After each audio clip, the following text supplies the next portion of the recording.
Vamos começar então, turminha?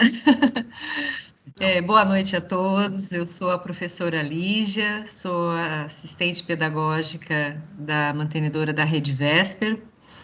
Estamos aqui com mais um aulão Vesper, né, o nosso segundo aulão Vesper do ano de 2021, com os nossos convidados, né, professor Vitor Cravo Carneiro, né, da unidade do Rio de Janeiro Recreio, e a professora Leila Barbosa de Paulo Souza, da unidade Jardim São Paulo e Vila Santana, na cidade de Sorocaba.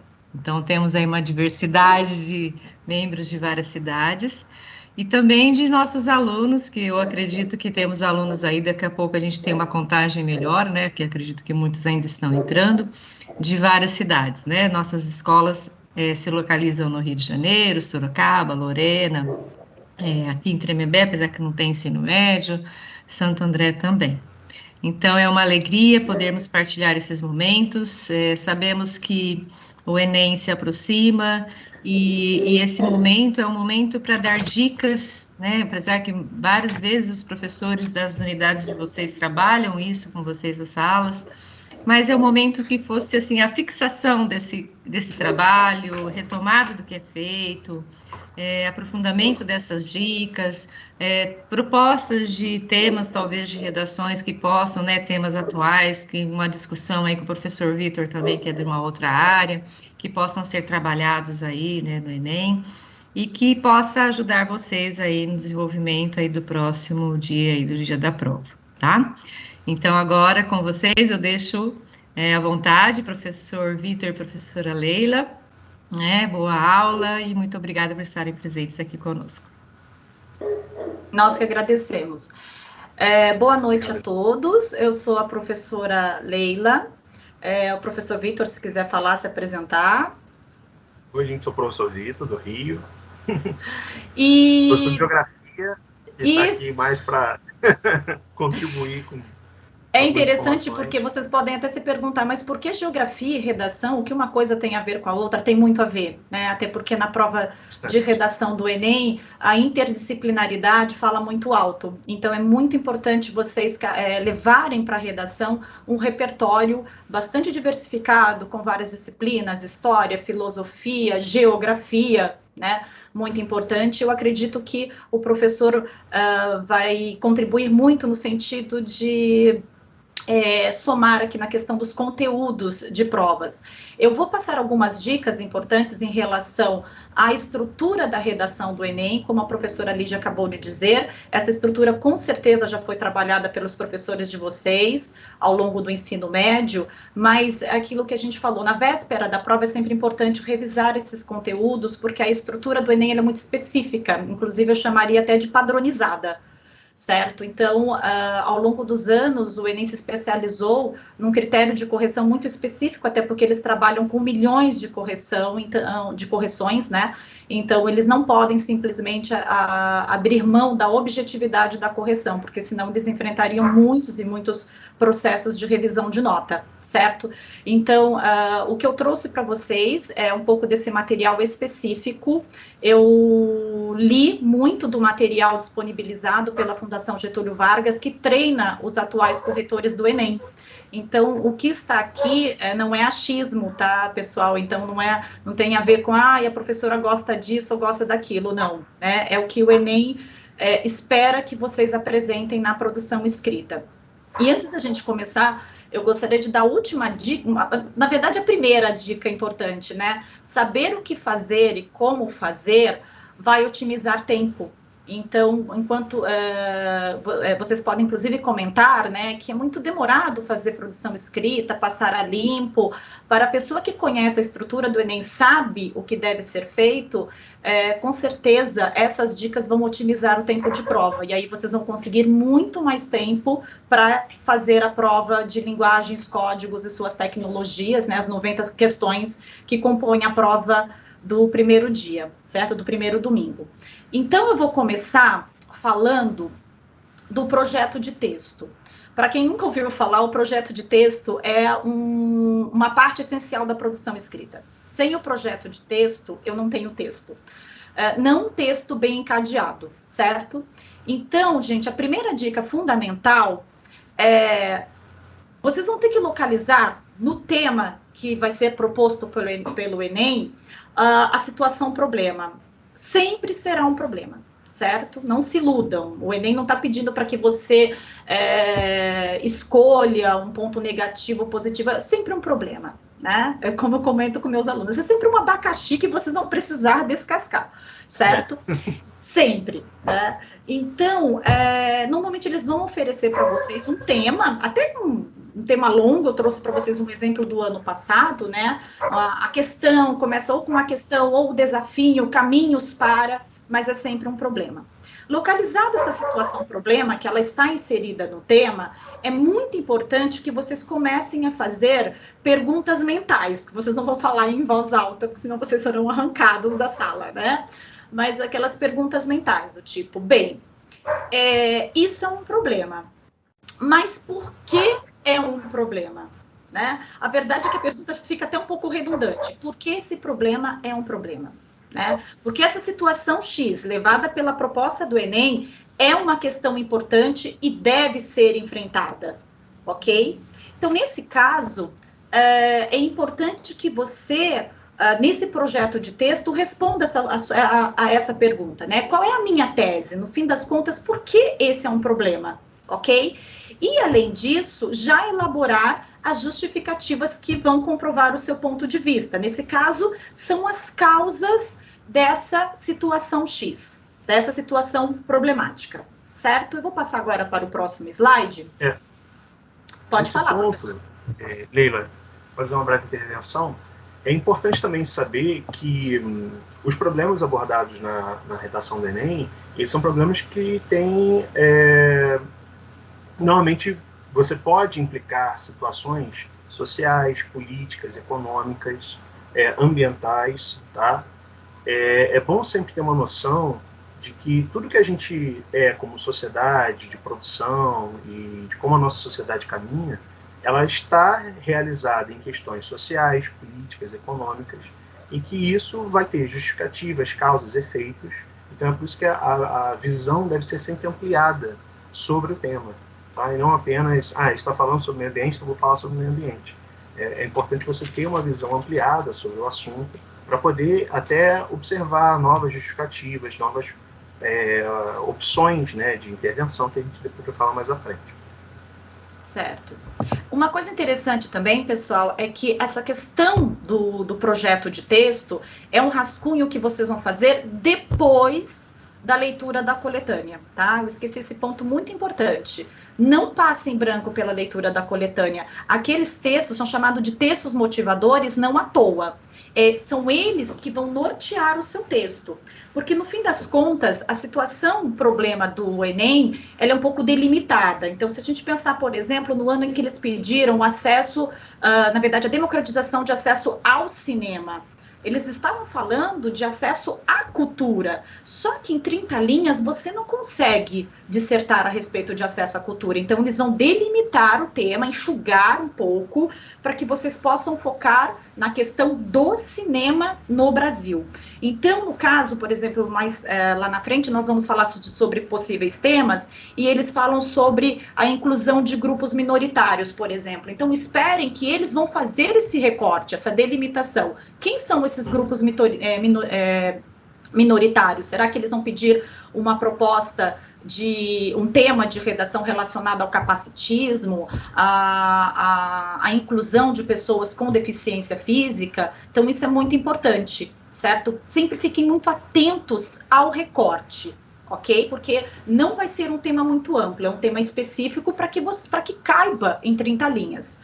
Terminada a leitura da coletânea de textos, vocês vão fazer o projeto de texto, ok? Por enquanto eu não escrevi nenhuma linha da minha redação, essa é a ideia.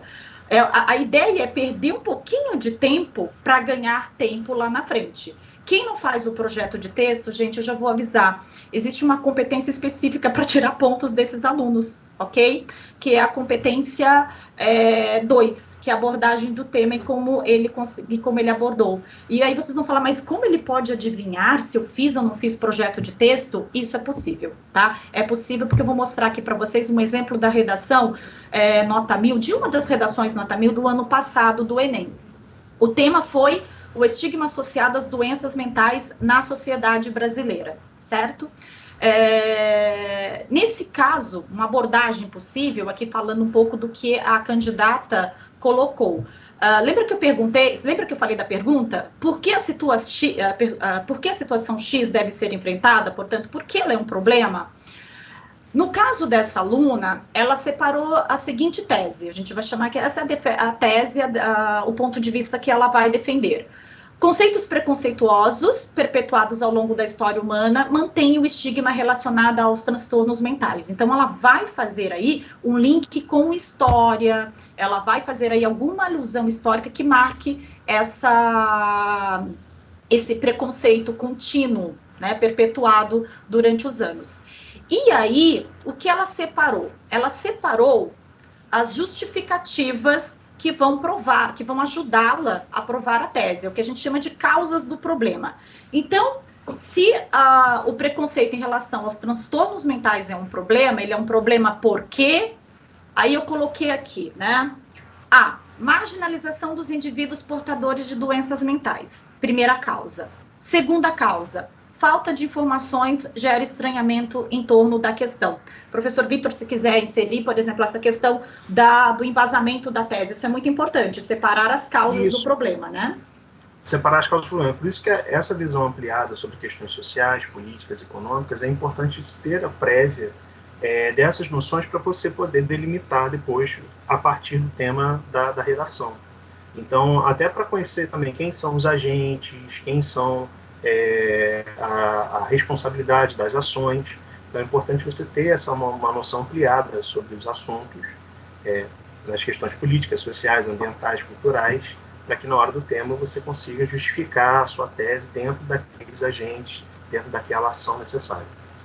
Certo. E lembrando que nós estamos só no projeto de texto ainda, tá, gente? Não começamos a escrever nenhuma linha, nem devemos. Certo? O aluno que sai ali naquela corrida desenfreada escrevendo o texto, ele pode ter até boas ideias, mas não estarão encadeadas suficientes para que ele tenha uma boa nota. Então, você não vai ser valorizado por isso, tá? Então, preste atenção em relação a esse projeto de texto, que eu digo que é o fundamento principal, porque o que ele vai fazer, eu chamo esse projeto de texto de capa de revista, tá? Você, quando vai ler uma matéria na capa de revista, aparece lá, né, os conteúdos daquela edição.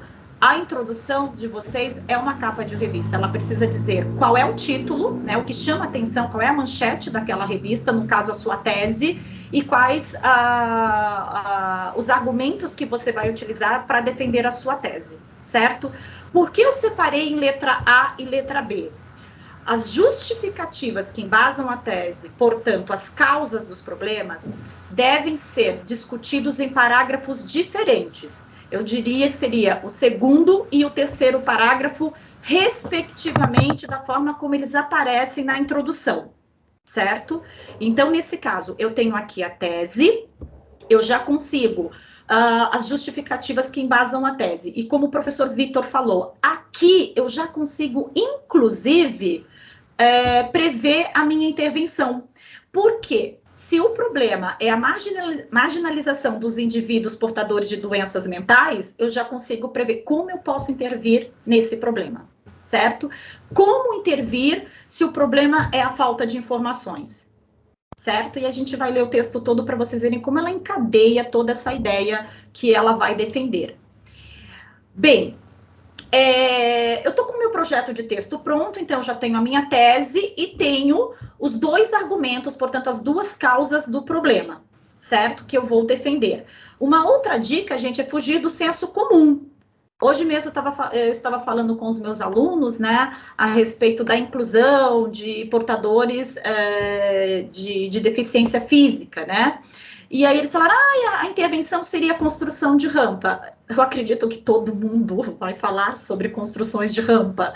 Fuja do senso comum, proponha algo diferente, que possa até incluir a construção de rampas, ou mesmo essa questão de um olhar diferenciado para a locomoção das pessoas com deficiência. Então, prestem atenção e tentem fugir um pouco daquilo. Todo mundo vai falar isso? Eu vou falar algo diferenciado, tá? Eles buscam, inclusive no critério de correção do Enem, para os corretores, existe aí uma orientação para que eles busquem argumentos que fujam do senso comum, certo?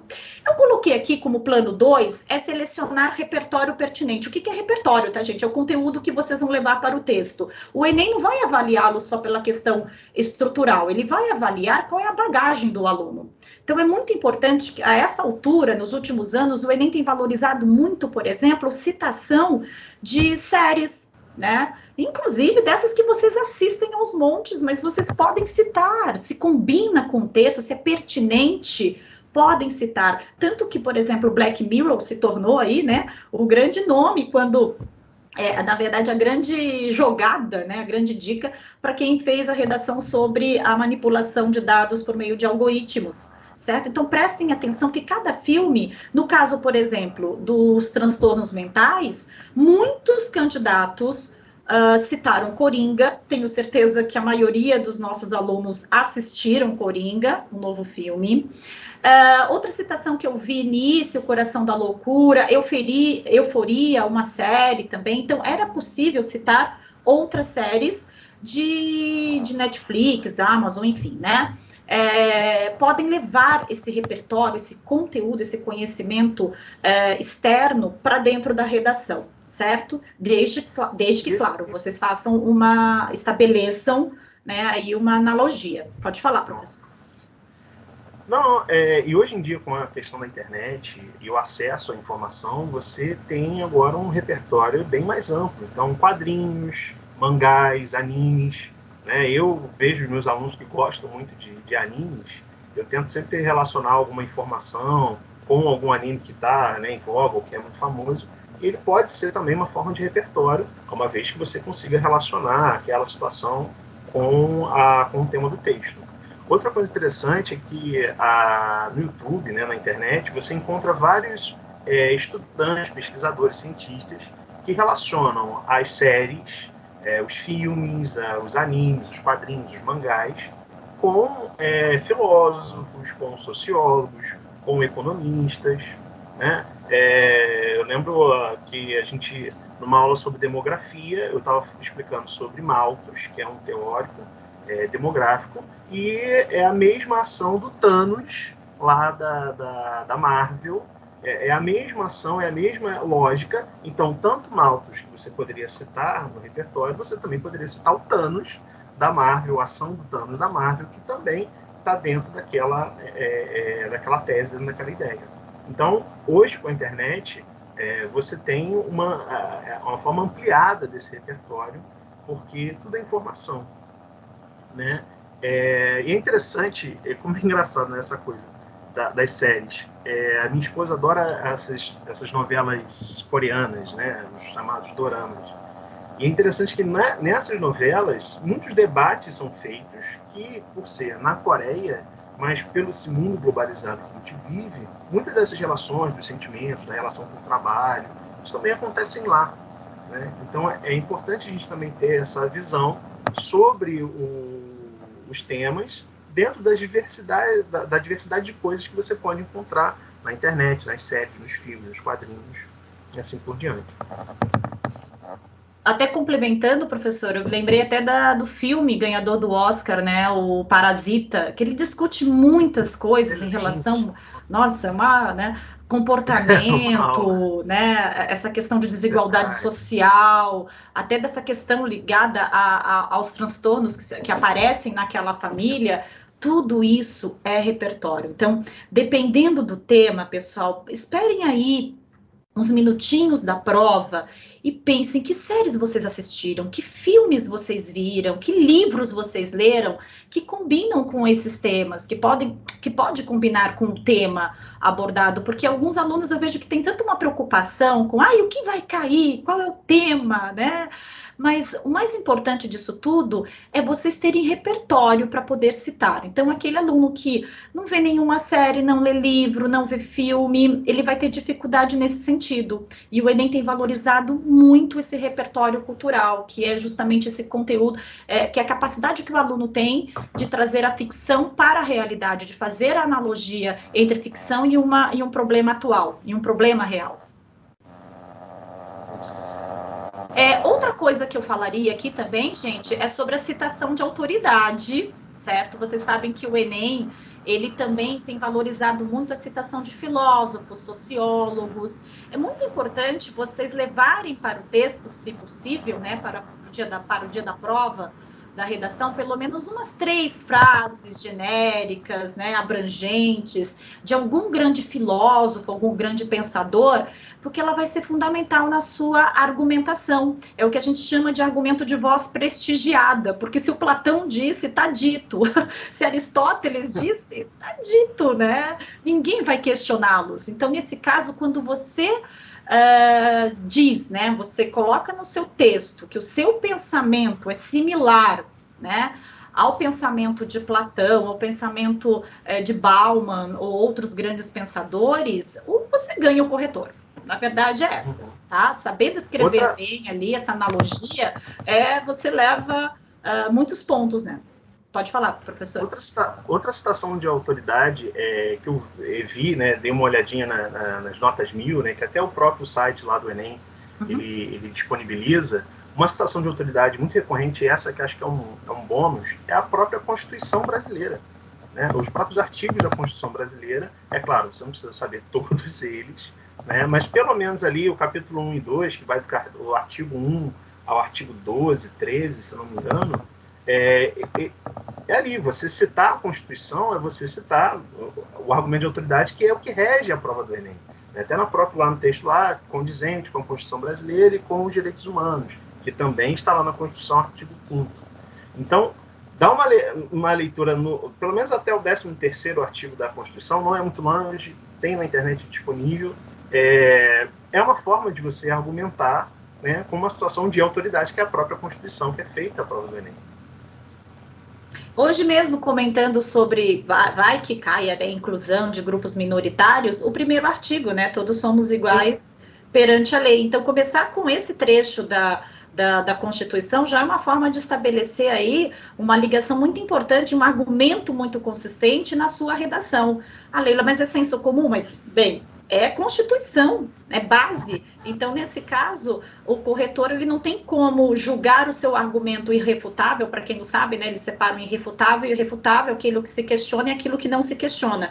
No caso de uma citação de Constituição, de trechos da Constituição, é o que a gente considera como corretores um argumento de autoridade consistente e irrefutável, certo?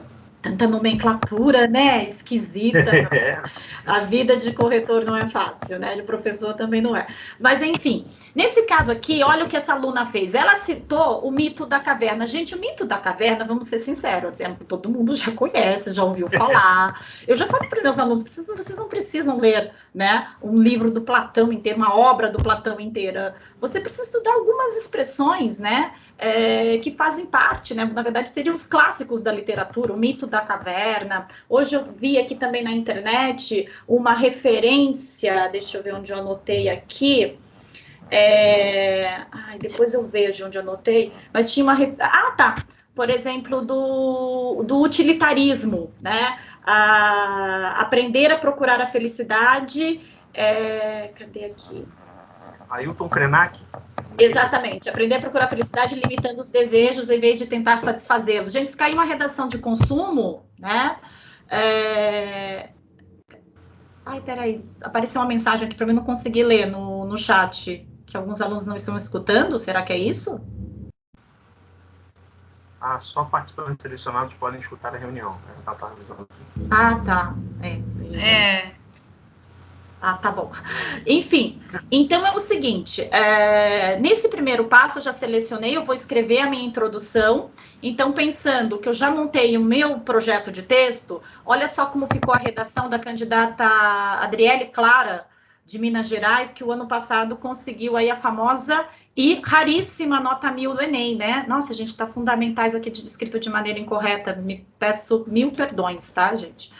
Então, é o seguinte, modelo de introdução, olha como ela ficou. Ela tinha já selecionado o repertório dela, o filme Coringa. Mais tarde, né, ela também acrescentou aqui o que nós chamamos, né, de sumarização, que ela já antecipa os argumentos que serão trabalhados ao longo do texto, certo? E dessa forma ela já amarra o texto dela. Então ficou assim, no filme estadunidense, Joker, estrelado por Joaquin Phoenix, é retratada a vida de Arthur Fleck, um homem que, em virtude de sua doença mental, é esquecido e discriminado pela sociedade, acarretando, inclusive, piora no seu quadro clínico. Dica importante, vai citar uma obra, um filme, um livro, sejam objetivos, tá? Sejam diretos. Não mais que 4 linhas, não vão contar o filme inteiro, porque isso não é a redação, né? Eles não querem saber, não, na verdade não é uma resenha a prova do Enem. Então é importante que vocês possam fazer essa sinopse, esse resumo de uma maneira muito clara, muito objetiva, em 4 linhas no máximo, certo? Posso dar uma contribuição? Claro. Rapidamente. O interessante, tanto nessa redação quanto outras que eu li, eles colocam a orientação geográfica. É um filme estadunidense. Essa condição geográfica é interessante porque quando você localiza, né, a obra, você também está localizando conceitos, culturas daquele povo, ou daquela forma de expressão cinematográfica, ou daquela forma de expressão de escrita. Então, isso também é uma forma de você ampliar também o conhecimento do leitor sobre a sua tese, né? Então, dá essa referência. Eu lembro que o rapaz que falou sobre o Black Mirror, ele fala, olha, série britânica, Black Mirror. Então, a gente sabe que o humor do povo britânico é um específico, a literatura, ela vem, a filosofia de vida do povo britânico é um pouco diferente. Então, orientar, né, a localização é também uma forma de você ampliar o conhecimento sobre aquilo que você está defendendo na tese. Um exemplo é caso vocês queiram citar Round 6, né? E dizer que é uma série coreana, né? Sul-coreana. É muito importante vocês fazerem essa citação geográfica também, essa localização geográfica. Gente, o que eu coloquei aqui em negrito é muito importante, porque, né? Existe um critério de correção do Enem que se chama uso de repertório, se o repertório é legitimado, ou seja, se esse filme existe, se essa citação existe, tá? Eles buscam saber, tá? Então, tomem cuidado em citar um aluno uma vez perguntou para mim, Leila, eu não lembro quem disse a frase, o que eu faço? Não cita. Não cita, não vai chutar que foi o Aristóteles, porque se eles pesquisarem e verificarem que você errou o autor da frase, é um erro assim tão, né? Tão notável que é melhor não citar nada, né? Então, assim, só citem aquilo que vocês saibam mesmo. Então, e também, claro, a frase ela tem um poder de impacto, mas algumas vezes o que pensa, né? Você vai falar do mito da caverna, mas também você fale sobre a dualidade do pensamento platônico, né? Não necessariamente a frase específica do Platão, que realmente você pode esquecer, né? Mas o conceito do que defende, do que fala, é uma forma também de você citar, mas não ficar preso à frase específica. É claro que a frase facilita porque você consegue, né, identificar a frase com o autor. Mas a tese, né, o Bauman, por exemplo, eu sinceramente eu já li os livros do Bauman, mas eu não sei exatamente uma citação específica do Bauman. Eu sei do que o Bauman fala, eu sei do que ele defende, das ideias dele. Então, eu posso citar o Bauman dentro de uma ideia na qual está identificado na defesa das teses dele. Falando em Bauman, uma dica. Tem uma frase dele do livro Vida para Consumo, se chama assim, consumo, logo existo. Gente, né? Frase fácil de lembrar e para redação que envolva lixo, consumo sustentável, clima, eu acredito que é uma frase que entre no tema de forma assim muito, muito fácil, tá? Então, esse consumo logo existo vai questionar, inclusive, essa visão capitalista, consumista, essa questão da produtividade, dá para entrar aí a questão da obsolescência programada. Em cima disso, vocês começam a linkar vários outros temas, certo? Mas voltando aqui na Adriele, vocês viram que quando ela termina de citar, ela vem em que a gente chama de operador argumentativo, que é como ela liga o filme à tese dela. Então, assim como na obra cinematográfica abordada, observa-se que...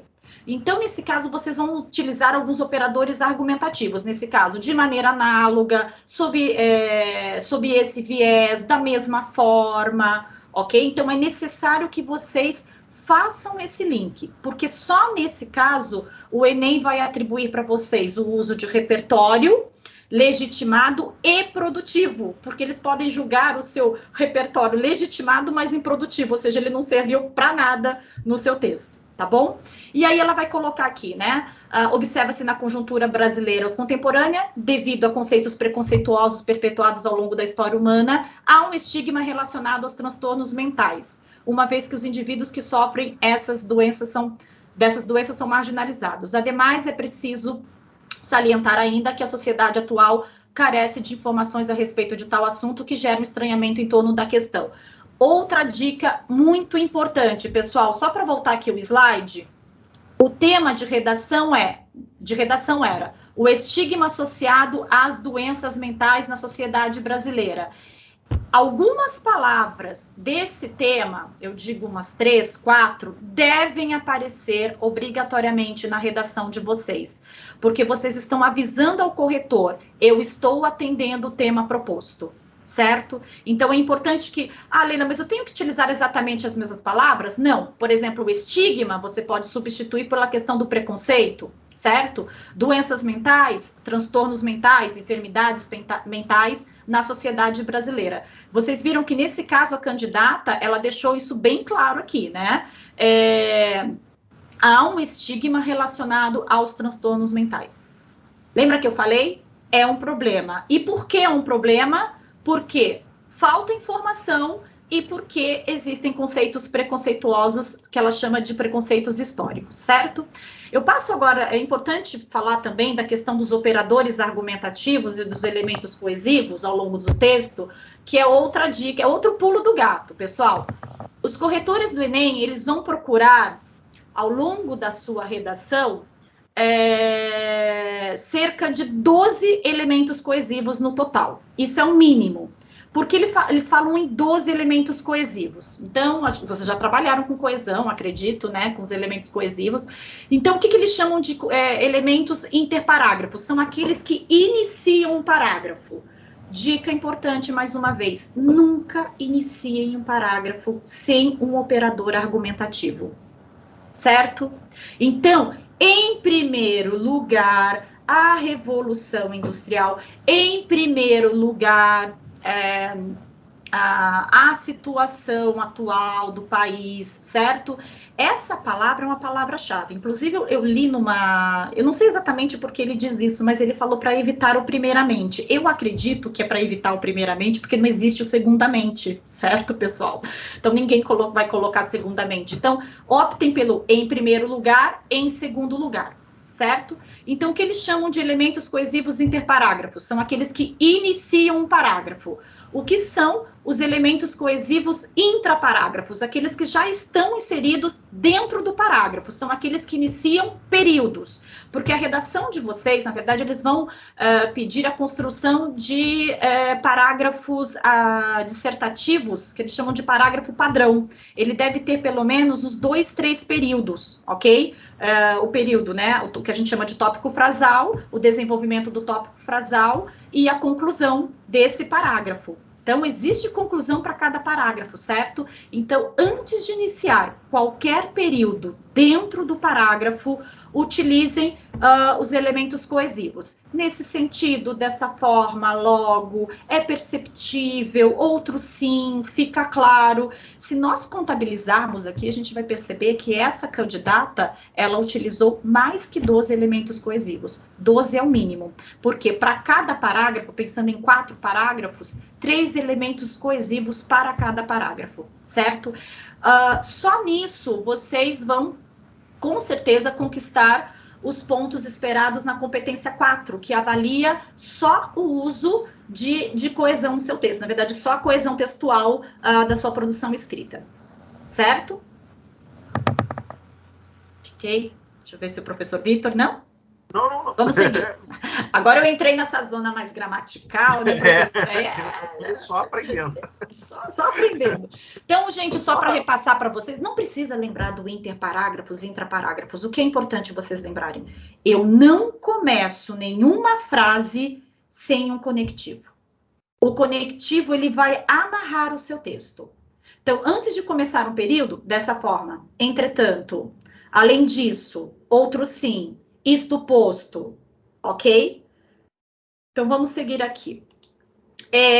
Apresente variadas técnicas argumentativas no desenvolvimento. Gente, né, é para mostrar, quanto mais técnicas argumentativas vocês apresentarem, melhor. Causa-consequência, alusão histórica. Então, prestem muito atenção na aula de história, na aula de geografia, para fazer uma comparação, inclusive, né? Provas concretas, né? Dados concretos, nesse caso, pesquisas. Não esqueçam, que é uma outra dica muito importante, vai citar uma pesquisa, essa pesquisa precisa ter uma fonte. Nada de citar. 50% da população aprova, não, é um chute, não use isso. Você só pode utilizar uma fonte, né, uma pesquisa que tenha uma fonte confiável, certo? Então, se eu não tenho essa prova concreta para apresentar, é melhor que você não apresente, tá bom? Citação de voz prestigiada, nós já falamos, né? Fiquem de olho na dica dos professores de filosofia e sociologia, mais do que nunca eles foram tão importantes, certo? Exemplificação e comparação, certo? Dar exemplos, comparar um país com outro, um índice econômico com outro, isso é muito importante, ok?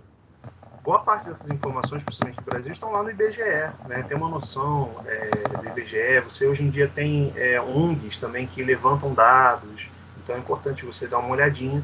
E, gente, as notícias, né? Estar observando as notícias, o trabalho jornalístico, quando é sério, quando é feito direitinho, ele normalmente coloca as fontes, ele vai relacionar aquela notícia com informações de fontes do IBGE, das fundações, dos dados internacionais.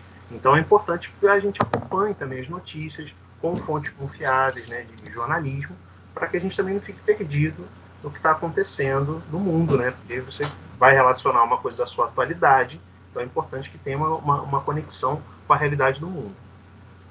Muito bem. Aqui, por exemplo, ela optou, olha quantas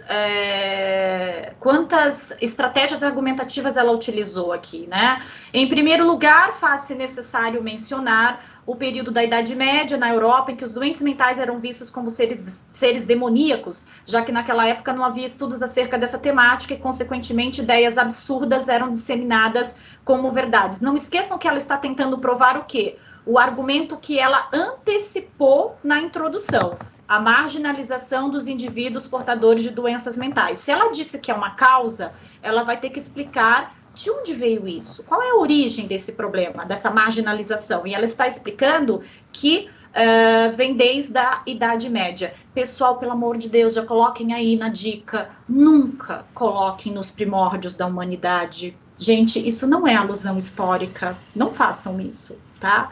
A alusão histórica, ela tem um ponto de partida. Então, Idade Média, Revolução Industrial, sabe? Não vão colocar primórdios da humanidade, porque me faz lembrar o quê? Dinossauros, era do gelo. Não, né?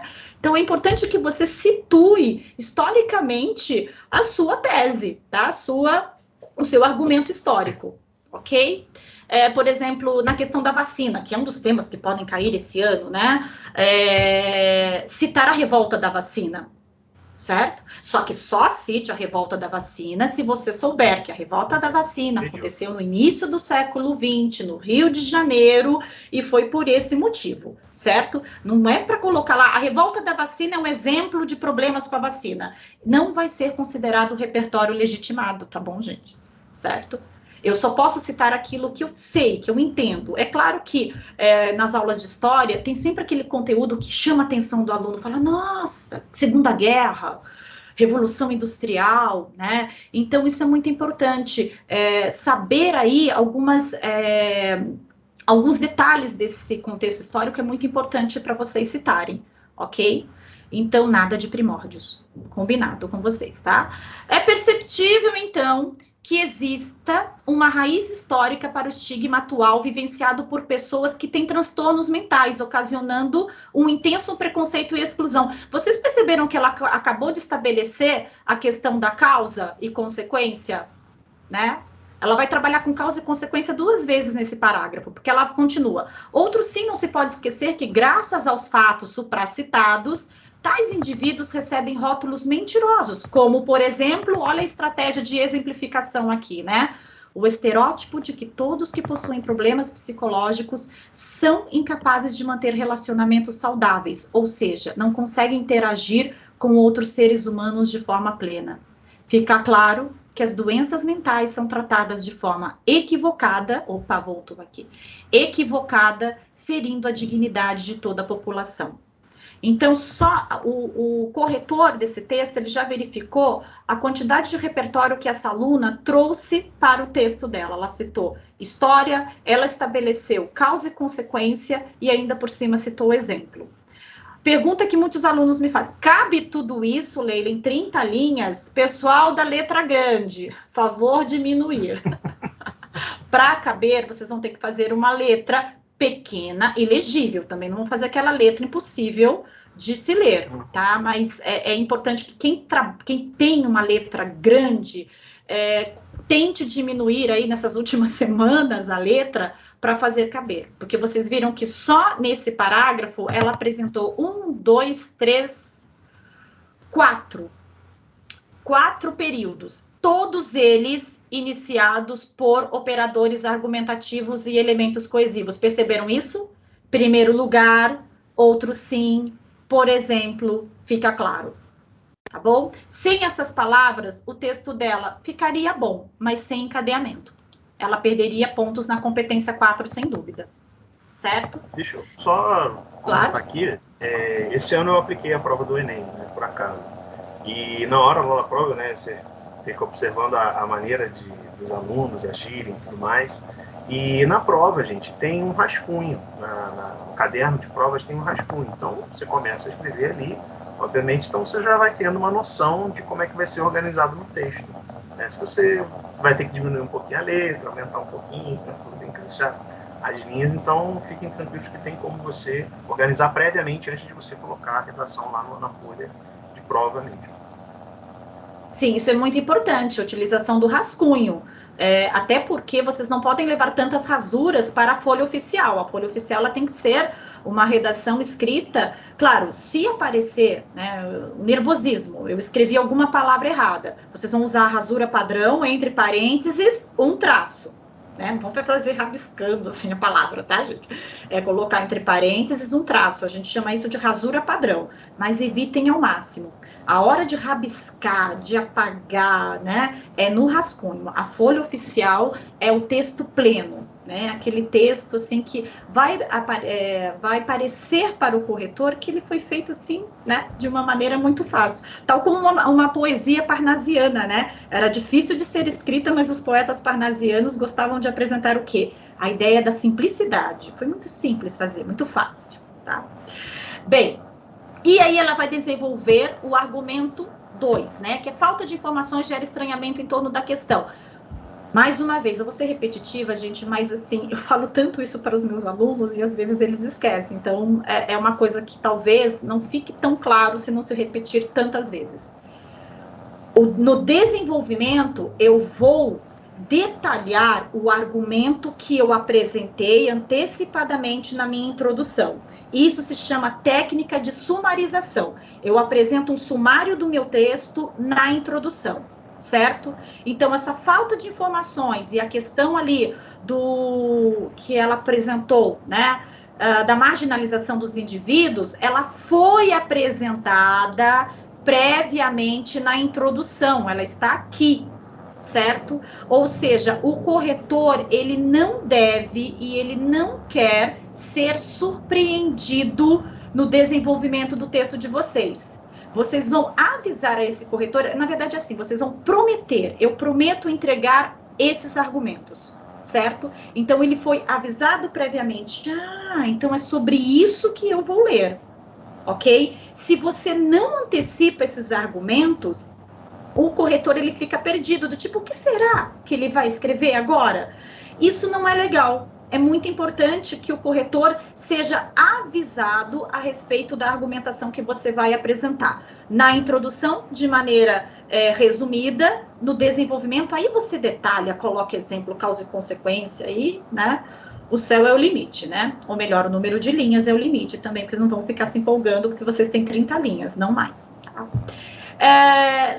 Aqui eu não vou me apegar tanto nesse slide, eu só gostaria de mostrar para vocês o que eu chamo de repertório legitimado, pertinente e uso produtivo, que é aquilo que daria, então, os 200 pontos para o candidato, tá? Então, nesse caso, ele cita Platão é um repertório legitimado, porque ele cita mito da caverna, todo mundo sabe a essa altura que Platão é que construiu esse mito.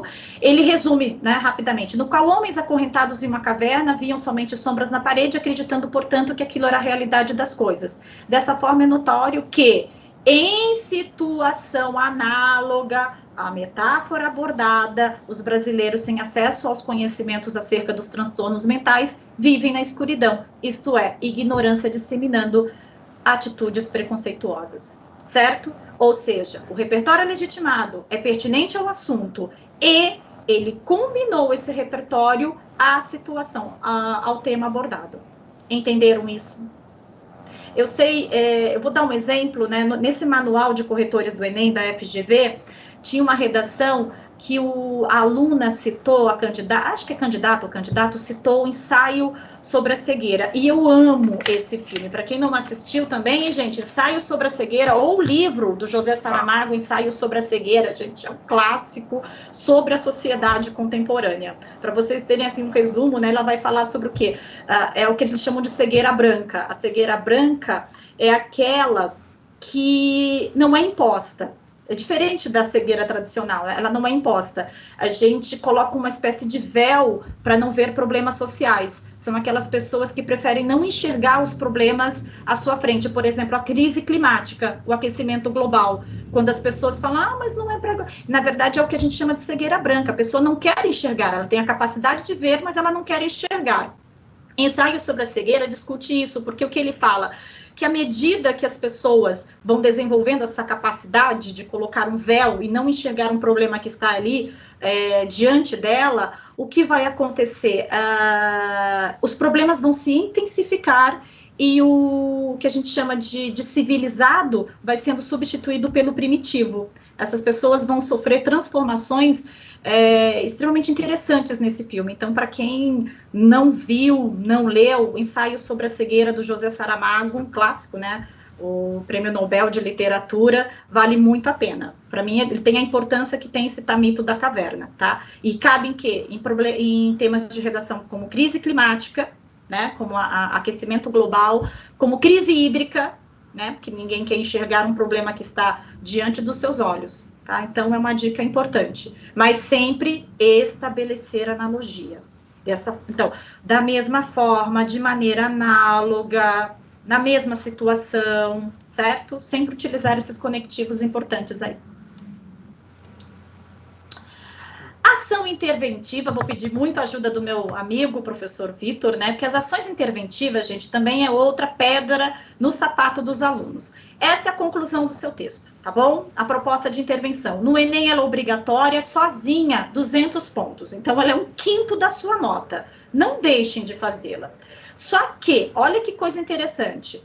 é necessário que você conquiste 200 pontos nessa modalidade, nessa competência, eles pedem que vocês apresentem 5 elementos da sua ação interventiva. O agente, a ação, modo meio, né, de que forma aquilo vai ser executado, o efeito dessa intervenção e o detalhamento do efeito.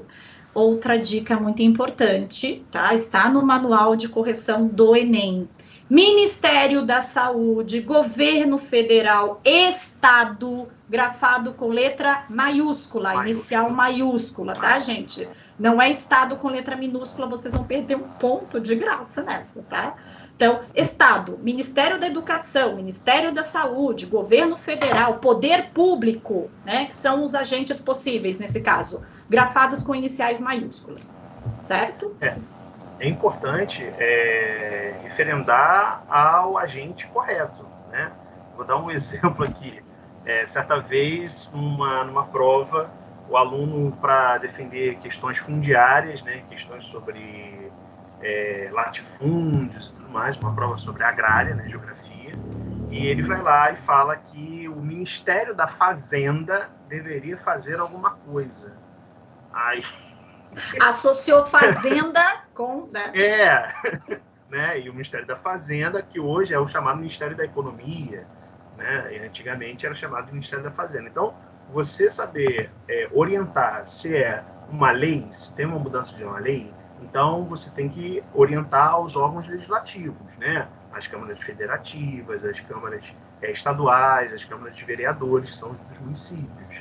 Se é uma mudança da conduta dos juízes, né, em fazer a lei valer ou não, né, isso é uma condição, então estou falando dos tribunais, né, e aí tem os vários níveis, o STF, o STJ e assim por diante. Se eu estou falando sobre a execução de uma lei, né, de fato, então a prefeitura que não está fazendo, é o governo do estado, e muita gente também confunde, acha que a polícia é de responsabilidade dos prefeitos. Não, a polícia é responsabilidade do governador do estado, né, das políticas de estado. Sobre questões de economia global, então a gente está falando de estados nacionais, então a gente está falando de presidentes, de relações internacionais, né? Então, para cada situação, para cada intervenção, você tem que orientar qual é o agente correto, né, daquela intervenção que você está propondo ali. Outra coisa importante é saber das boas práticas. No caso do Joker, as pessoas citaram a Nise, né, de Oliveira, não é isso? Nise de Oliveira, que falava sobre o tratamento de pessoas com doenças mentais. Então, quais são as boas práticas dentro desse tema? Quais são as boas práticas em relação à política pública, em relação a questões sociais, econômicas? Quais são as boas práticas?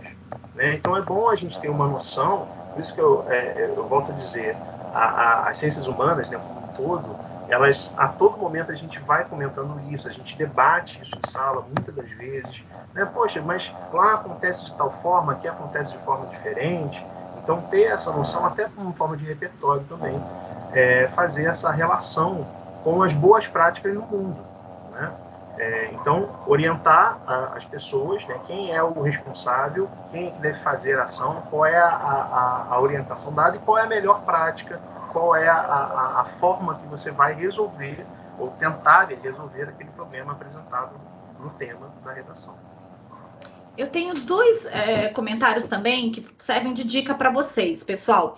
Leila, eu apresentei 2 problemas, então eu tenho que apresentar 2 intervenções? Não, certo? O Enem ele vai contar uma intervenção completa, não adianta apresentar 2 incompletas. Eles precisam localizar em pelo menos uma intervenção, o agente, a ação, modo, meio, efeito e detalhamento do efeito. O exemplo disso é que a própria candidata que recebeu nota 1000 ano passado, a conclusão desse texto que nós lemos ao longo da nossa apresentação, ela apresenta apenas uma intervenção. Só que eu trouxe para vocês aqui nesse slide justamente os elementos que não podem faltar numa intervenção. Primeiro, né, esse começo. Destarte, que na verdade é assim, dessa forma, né? Medidas são necessárias para resolver os problemas discutidos. Isto posto, cabe à escola forte ferramenta de formação de opinião, então ela já definiu o agente de transformação, de intervenção, né? Ela diz, então, que a escola, cabe à escola realizar rodas de conversa com os alunos sobre a problemática do preconceito com os transtornos mentais, além de trazer informações científicas sobre tal questão. Essa seria a ação, né?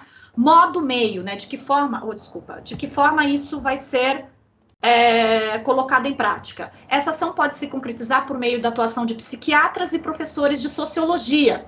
Estes irão desconstruir a visão discriminatória dos estudantes, enquanto que aqueles irão mostrar dados e informações relevantes sobre as doenças psiquiátricas. Espera-se com essa medida que o estigma associado às doenças mentais seja paulatinamente erradicado. Certo? Então, nós temos aqui, o que o corretor fez? Ele localizou agente, modo, meio, ação, efeito e detalhamento do efeito, ele já considera essa intervenção como nota máxima, no caso, 200 pontos desse critério, dessa competência 5, certo?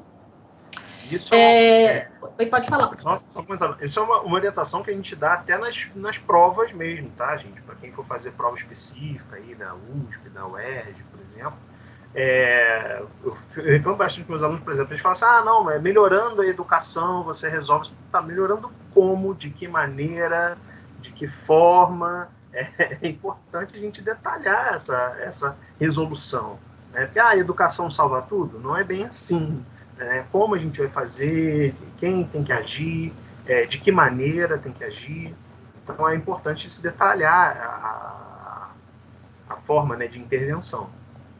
Certo, e com o agente correto, como já citou o professor, correto, tá? Com o agente correto. Outra dica importante, pessoal, nesse caso não apareceu, mas também é possível, né, falar de uma parceria com a sociedade civil, porque nesse caso você tira aquela ideia que a culpa é só do governo, quando, dependendo do tema, se a gente pensar, inclusive, em questões ambientais, a culpa também é da sociedade, a culpa também é de cada um de nós, né? Que não economiza água ou que não se importa com o aquecimento global, com as mudanças climáticas. Então, essa questão da intervenção associada à parceria com a sociedade civil ou associada, né, também a parcerias com instituições privadas, ele é muito importante, tá? Então, por exemplo, hoje mesmo eu falei com os meus alunos, citar a questão da isenção de impostos ou como forma de estimular a iniciativa privada a colaborar para uma questão social, também é uma dica bem interessante, certo? Porque quando se pretende que a iniciativa privada financie alguma solução, alguma intervenção que seria própria do governo, é interessante dizer que ele teria aí incentivos fiscais, né, como uma forma de estímulo para participar dessa ação, certo? Então, também é uma outra dica. Colocar aí a sociedade... Exatamente, dizer que também nós somos culpados, certo? Então, a sociedade civil... sociais, que a gente chama. São os setores sociais, o Estado, a iniciativa privada e a organização civil, né, como uma promoção de uma determinada ação, de uma determinada intervenção. Certo. Nós vamos concluir, né, esse seria a última parte da nossa apresentação, com os temas possíveis do Enem. Gente, o que aconteceu? Há um site chamado Portal PNE/Enem, eu não sei se coincidentemente ou não, né? Eles têm acertado os temas do Enem, não sei porquê, né? Vai saber. Mas eles colocam lá 20 temas, às vezes uns 30 temas. Legal vocês entrarem nesse site. Eu trouxe só alguns, né? Porque eu não ia colocar aqui num slide com 30 temas, senão vocês iam nos deixar falando sozinhos aqui, né? Então, a verdade é que é importante vocês darem uma olhada nesses sites, né, que falam sobre temas possíveis, porque é uma forma de se preparar. Por exemplo, hoje, só pensando nessa questão do lixo urbano no Brasil, por favor, professor, se puder me corrija, eu pensei assim, uma intervenção possível para o lixo urbano, né? Eu li a respeito da economia low-tech, é isso? Low-tech, criação de produtos duráveis, conhecida como direito ao reparo. Hoje, 12 estados americanos já exigem um aumento da durabilidade do produto ou fácil conserto do produto, isso já está em lei.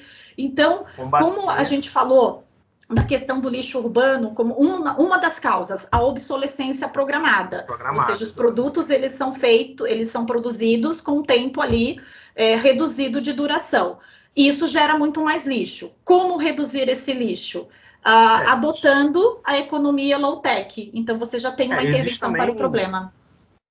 Questões de produção de núcleo fechado, na qual uma das dicas que eu ia dar aqui é sobre um videozinho chamado História das Coisas, muito famoso, foi dublado e legendado em várias línguas, e ele fala sobre essa economia de materiais, e ele fala sobre essa produção em núcleo fechado, na qual você tem desde a extração até o descarte, vamos dizer assim, a reentrada desses minérios, dessa produção, de volta à lógica produtiva. Então, existem várias ações. É por isso que, volto a dizer, é importante a gente ampliar também essas boas práticas, né? O que está sendo feito de ideal em alguns lugares. É por isso que o repertório, eu cito muitos filmes na minha aula, cito muito documentário, tem muito documentário falando sobre diversos temas. Não precisa ir muito longe, né, professor? Por exemplo, a questão do lixo, citar o filme Wall-E, da Pixar, que é aquele robozinho fofo, né? Juntando o lixo que a humanidade deixou. E que destruiu a biosfera e o robozinho ficou aqui juntando o nosso lixo, né? Exatamente. Então, assim, as boas práticas, elas estão aí. Eu costumo dizer para meus alunos que, assim, a gente já sabe o que tem que ser, já sabe o que tem que fazer, né? A gente só tem que tomar vergonha na cara e começar a transformar a nossa política, a nossa economia, uma coisa que realmente seja para o sustento do planeta e da vida humana. Então, a gente já tem boas práticas em várias áreas, e é importante a gente ter essa visão. Existem aqui uma lista de documentários, eu vou citar depois alguns aqui enquanto a gente vai evoluindo no assunto, mas que vão destacar essas boas práticas no mundo, né? As formas de ação que algumas sociedades estão fazendo para poder reduzir os problemas ambientais, sociais, econômicos, políticos, até. Olha, fica a dica, para meio ambiente são esses temas. Eles falam que saúde pode cair vacinação, né? Então fiquem atentos àquele aulão que vocês assistiram, né? Recentemente aqui da Rede Vesper, que falou sobre vacinação, né? Com certeza tem informações muito importantes aí, caso esse tema caia em algum vestibular, né? Não precisa ser exatamente o Enem. Olha, o Gabriel falou do óleo, lembrou do óleo também, o meu aluno. Alimentação saudável, automedicação. Gente, olha que coisa interessante, a homologação da telemedicina no Brasil. Isso me chamou a atenção, porque é muito recente. E aí tem também algumas críticas a respeito da telemedicina, falando inclusive que não se trata exatamente de medicina, mas ao mesmo tempo tem aí alguns aspectos positivos. Enfim, vale a pena uma olhada na telemedicina nesse tema. Até a apropriação da questão da tecnologia sobre as áreas, né, de saúde, de meio ambiente, de justiça social, enfim, a apropriação da tecnologia nessas diversas áreas, dentre elas a saúde.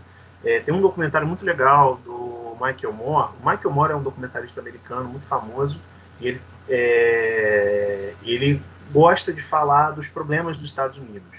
E é o interessante que ele fala do problema e vai até os lugares, né, visita os países e vai mostrando qual seria a solução nesses países, que esses países encontraram para determinados problemas.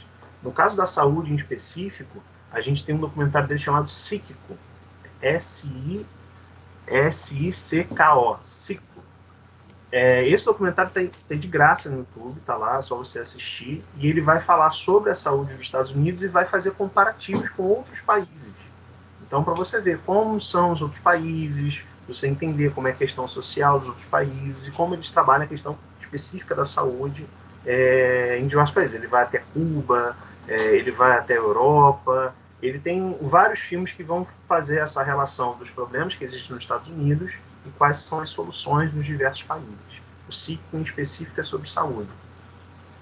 Outro documentário legal que fala sobre saúde também é aquele What the Health, que é um documentário que também tem lá na plataforma do YouTube de graça, que ele vai falar sobre a indústria farmacêutica e sobre a indústria de alimentos em específico. e ele vai mostrar, né, as formas de uso, como eles se apropriam das produções, das sociedades, da questão financeira, da economia, do lobby político. Então, tem vários temas ali que podem ser levantados também sobre saúde, vai estar dentro aí da alimentação saudável, da automedicação, né, do tabagismo também, que é uma situação a ser questionada. Hoje em dia tem aquele tal do vape, né, tem alguns alunos que usam aquele vape, e aí ainda não se tem tempo suficiente de ciência para saber se é interessante, se não é, quais são os possíveis problemas, se tem problema, se não tem problema. Então, é interessante a gente observar como os outros países estão agindo, quais são as legislações dos outros países, né, como eles estão agindo sobre determinadas situações, né. Falando sobre saúde mental, por exemplo, a China, agora há pouco tempo, ela proibiu jogos eletrônicos para menores, limitou o tempo de jogo das pessoas, para poder evitar problemas de vício em jogos eletrônicos. Então, isso vai ter um impacto. Lembrando que a China, a questão econômica, é uma questão de saúde, mas a questão econômica, a China é um dos maiores consumidores, porque a população da China é gigantesca. Então, isso vai ter efeitos na economia, vai ter efeitos na política internacional, né? Na questão, na questão também da formação de locais de produção de jogos. Então, isso tem toda uma logística que está atrelada também à saúde. Inclusive, né, se eu não me engano, é o próprio Imperial College que ele fala, né, a atual pesquisa de que 1 a cada 4 estudantes são considerados viciados em tecnologia hoje em dia. Então, a questão, inclusive, do uso do celular como uma espécie de vício atual, vício do século XXI, como o cigarro já foi. Né? Então, é interessante porque essa posição da China, ela vem de encontro a essas pesquisas que já comprovam que é necessária aí, de repente, uma regulação para esse tipo de acesso, né? Esse acesso ilimitado hoje dos jovens às tecnologias.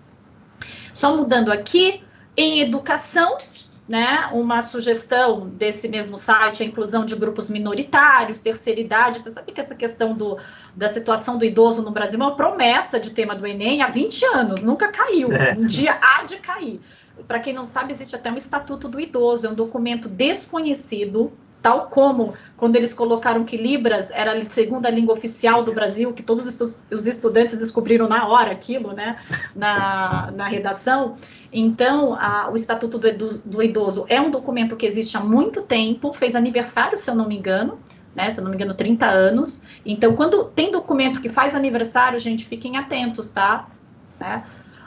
Déficit de atenção, a questão também de pessoas portadoras com deficiência, chama atenção, tá, gente? Uma dica importante, uma aluna hoje comentou comigo durante a aula, e a intervenção dela foi muito necessária. Pessoas com deficiência, tomem cuidados com os termos utilizados agora, vocês não podem usar mais o termo deficiente físico, deficiente visual. Pessoa com deficiência, né? Aquele PCD, considerado, inclusive, né, nessa questão de aquisição de veículos, pessoa com deficiência, nunca pessoa deficiente, nunca como adjetivo, certo? Tomem cuidado. A mesma coisa, escola normal, que essa escola inclusiva, não são alunos normais, classes normais, tá? Tomem cuidado com essa questão de normal, tá? Não tem nada, e, na verdade, até uma visão que propaga o preconceito, fiquem atentos a isso, né? É escola regular, classe regular. Existe também essa mesma situação para índio e indígena, né? O correto é indígena, povos indígenas, porque índio parece que é uma coisa só e não é, né? São muito diferentes. A mesma coisa para escravo, hoje em dia se utiliza escravizado, porque o escravo ele não era escravo porque ele queria, né? Ele era forçado àquele trabalho, então ele não é um escravo, ele era um escravizado, né? Então, realmente, essa questão da nomenclatura é importante.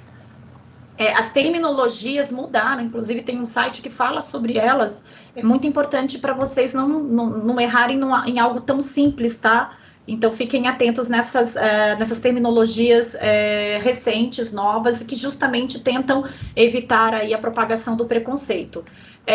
Ensino à distância, sim, pode cair, né? Porque nós estamos aí em período pandêmico, né? Mais do que nunca utilizamos esse tipo de ensino, né? Estatísticas em educação, políticas públicas educacionais. E aí, em cidades, abandono de incapazes, cultura do cancelamento, E os jovens que ficam aí nas redes sociais já sabem essa questão aí do cancelamento, né? Lacração, tem os termos assim utilizados. Cuidado com esses termos, tá? Não esqueçam que o Enem, ele exige domínio da gramática, da norma culta, da linguagem formal, padrão, tá? Então os coloquialismos devem ficar de fora, tá? Consumismo entre os jovens no Brasil, importância da LGPD, né? Para quem não sabe, Lei Geral de Proteção de Dados, né? No Brasil, mobilidade urbana, empreendedorismo. Oi, professor. Não vai confundir, igual um vereador aqui do Rio confundiu o LGPD com LGBT. Aí fez um discurso totalmente diferente ao necessário, né? É importante. Outra coisa que eu ia comentar aqui, existe um outro documentário do Michael Moore, também disponível na internet, pelo YouTube, que é chamado O Invasor Americano. E esse documentário é interessante porque ele visita países da Europa e ele vai mostrando as melhores práticas, em grande parte em educação, né? Então ele vai vendo como é que é a educação na Finlândia, que é super, né, falada, né, dos países escandinavos.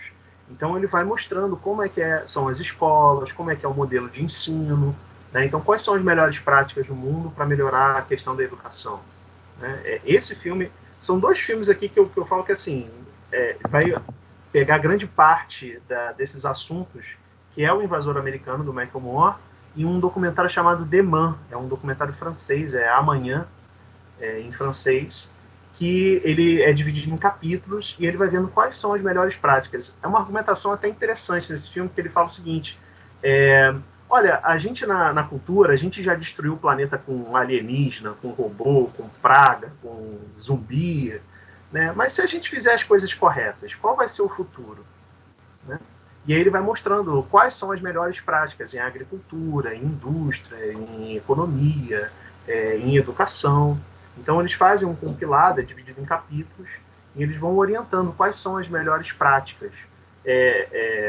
Para a galera que está fazendo vestibular, é um prato cheio para você ampliar os assuntos e fazer as conexões, né, entre os assuntos da sociologia, da economia, da matemática financeira, né, que vai estar no Enem, de certa forma. É importante a gente ter essa noção de mundo também. Só para completar a questão da terminologia, eles falam de adolescente normal, adolescente com deficiência. Na verdade, é adolescente com deficiência, adolescente sem deficiência. O termo normal não aparece nem para associar a pessoas, nem a pessoas, né, e nem as salas de aula, né? Então, se cair educação inclusiva, a gente tome cuidado com esses termos, ok? Então, alunos sem deficiência, alunos com deficiência, essa nomenclatura, né? O normal não aparece, é preconceituoso. Então, nesse caso, soa como aí uma discriminação. Certo?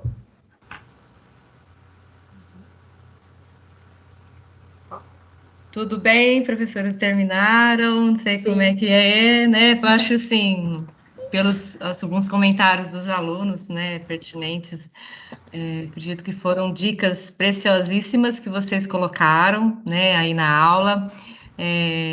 Os alunos, se quiserem colocarem alguma pergunta, né, o chat tá à vontade para vocês, então quiserem colocar alguma questão, nós temos aí uns minutinhos para esclarecimentos de dúvidas, tá? Então, fiquem aí à vontade para escrever. Se quiserem também colocar a opinião de vocês sobre o aulão, é um feedback bacana, né, professores, para a gente saber, tá? E qualquer coisa também, se não quiser para a gente responder, depois a gente pode estar encaminhando. Esse aulão, só para vocês saberem, ele vai estar disponível, então, para vocês depois retomarem, se quiserem ver as dicas novamente dos professores, né, do professor Vitor e da professora Leila, tá? Só elogios, viu, meninos e meninas? Né? Obrigado. Só elogios aqui. Tem uma questão aqui, né? Deixa eu achar aqui. O Gabriel, ele está colocando, né, o que vocês sugerem para os alunos com dificuldades com certas palavras de linguagem formal, tá? Então, start, disseminado, etc. Né? Então, ele está colocando... Né? Gabriel, olha, é o seguinte, na verdade, o outro sim, vou dar o exemplo do outro sim, que é uma palavra super difícil, não precisa utilizá-la, porque o outro sim, na verdade, é o além disso, né? O destart é o logo, é o assim. Então, quando elas aparecem na redação, é porque o aluno ele quer mostrar uma certa, né, um certo barroquismo na linguagem, né? Ele quer enfeitar o pavão, uma expressão, né? Mas não é necessária, ela não é obrigatória. Então, se você se sentir desconfortável em utilizá-la, utilize aqueles mais simples, o além disso, dessa forma, entretanto, né? Então, não é isso que vai determinar. Eles vão contar o número de conectores, sejam eles os mais simples como os mais complexos. Então, não fique preocupado com isso. Ah, então, bom, olha lá, bacana. Alguém tem mais alguma dúvida que gostaria de colocar? E assim, alunos, se vocês tiverem também dúvidas que vão surgindo depois, né, professores, podem estar passando aí para as coordenadoras locais, né, que a gente pode aí criar um canal, né, de repente, de dúvidas para vocês aí, tá?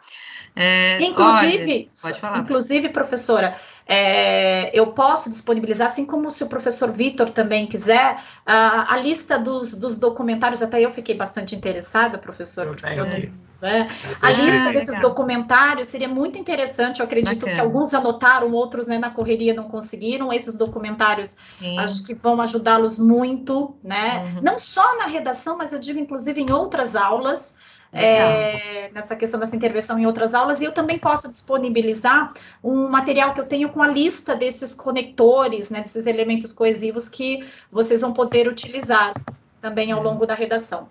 Tem uma questão aqui também, Leila.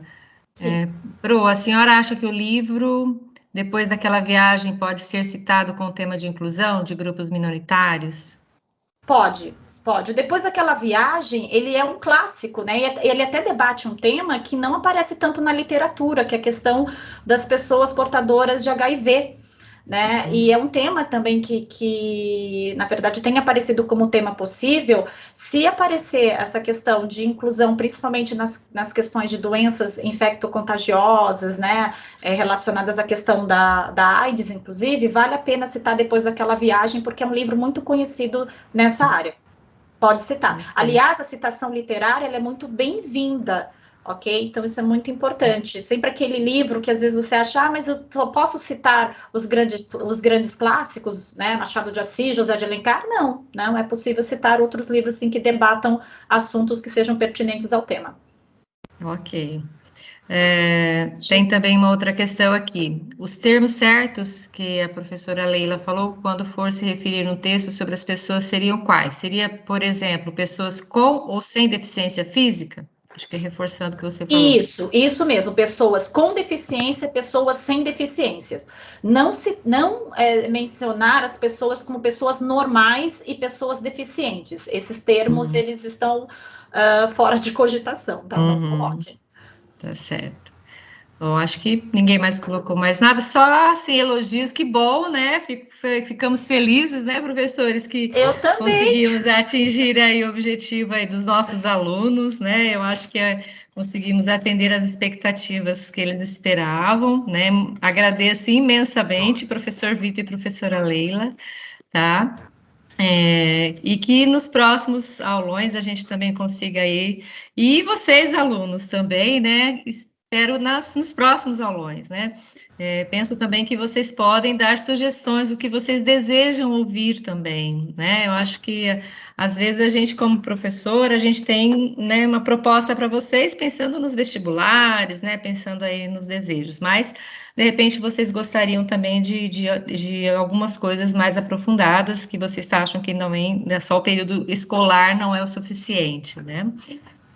E uma dica, né, na semana que vem, para os alunos que estão aí, nós teremos, na quarta-feira, com a psicóloga Larissa, um trabalho falando sobre a questão mesmo de direcionamento pessoal e orientação profissional, até das profissões. Então, vocês, adolescentes, que estão aí, estudantes, nesse momento aí de vestibular, né, e pensando na vida, o que vai ser, eu acho que vai ser muito interessante. A psicóloga Larissa é uma pessoa maravilhosa, né, o pessoal da Taquara até já conhece. Então, participem, entrem, vocês vão gostar bastante, tá? Então, vai ser na quarta-feira e vai ser também divulgado aí nas escolas de vocês. Agradeço imensamente. Agradeço professores, agradeço a equipe de gestão das escolas que também estão aí junto conosco, né, participando, e a vocês, alunos, que sem vocês não existiria esse grande aulão junto com os nossos professores, tá bom? E eu espero que seja realmente produtivo, que vocês consigam, né, fazer uma prova de uma maneira mais tranquila, e depois a gente fica esperando o feedback. Espero que realmente vocês consigam colocar em prática essas dicas que foram preparadas assim com muito carinho para vocês, de verdade. Isso. Agradeço também a Rosilaine, que está aqui nos apoiando, nosso suporte técnico, né? Que sem ela também. Liga a câmera, Rose, você precisa também mostrar, né? Agradeço a Rosilaine, que está aí conosco, né? Nos apoiando aí no suporte técnico. Tá? Então, depois a nossa produção, a gravação vai estar disponível. Ela também disse para mim que vai depois disponibilizar todas as dicas que vocês deram também no YouTube, né? Com as descrições para os nossos alunos, tá bom? E aí, muito obrigada, né? Olha aí, temos até um print aí da tela. Que carinho! Né? Que lindo, né? Thaís fez isso para nós, tá? Muito obrigada a todos e aí tenham uma boa noite, tá? Um abraço, um beijo para vocês, tá bom? Boa noite a todos. Tchau, tchau. Obrigada, pessoal. Boa noite. Boa noite. Tchau, tchau.